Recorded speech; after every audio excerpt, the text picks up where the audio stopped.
Okay, story time. So, the book Signs by Laurel Jackson completely changed my life and kickstarted a spiritual awakening for me. So, let's get into it.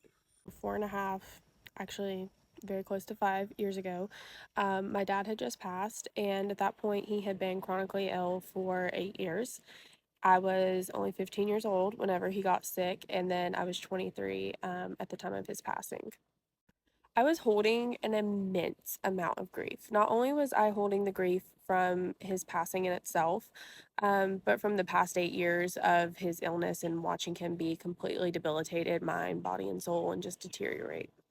I felt stuck. I felt stuck in every single way that you could feel stuck emotionally, physically, mentally. And that went on for a couple of months until it got to a point where I was like, I have to do something. I have to be able to get up. I have to be able to move forward. I have to be able to process a little bit of this. So, my dad had Alzheimer's disease and he had developed aphasia pretty early on in his diagnosis. And so, for the last few years of his life, even though he was physically present, I wasn't able to communicate with him in the traditional sense and in the way that I was yearning for, especially as a young adult. I was like 18, 19, 20, 21, 22, and I wasn't able to have a true conversation with my dad or get guidance from him. And then compounded by the fact that he was physically gone now, I was so angry that I just could not talk to him. And insert this book Signs by Laurel Jackson. My best friend had recommended it to me. It's all about how to bridge that gap of communication between the here and now and the 3D and the other side where your past loved ones have gone.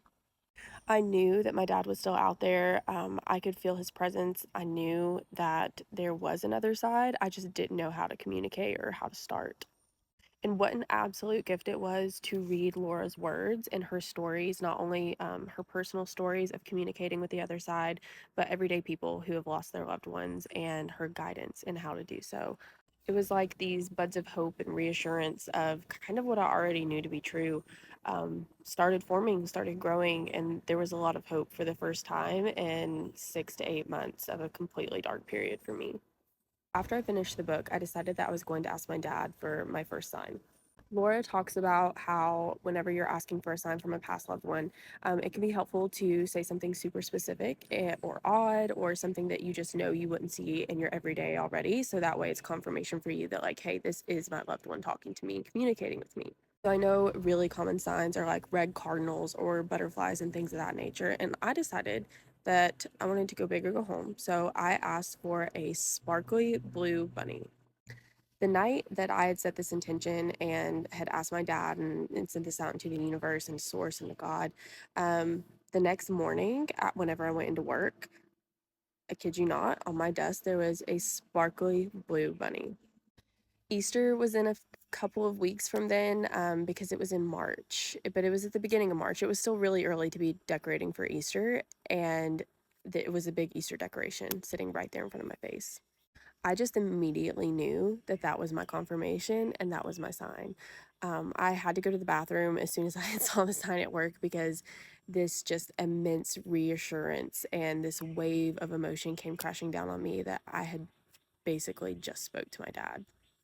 And I know that's how it starts out for a lot of other people too. And so if you're in that process, if you're in that grieving process, or you're wondering if they can hear you, if they're out there, just open up the conversation. Don't be afraid to ask. Don't be afraid to talk to them.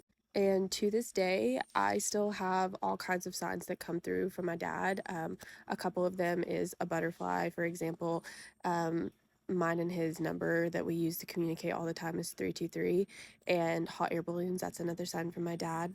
There's actually a hot air balloon right there. They're find them all throughout my life, especially in moments whenever I know that he is listening to me.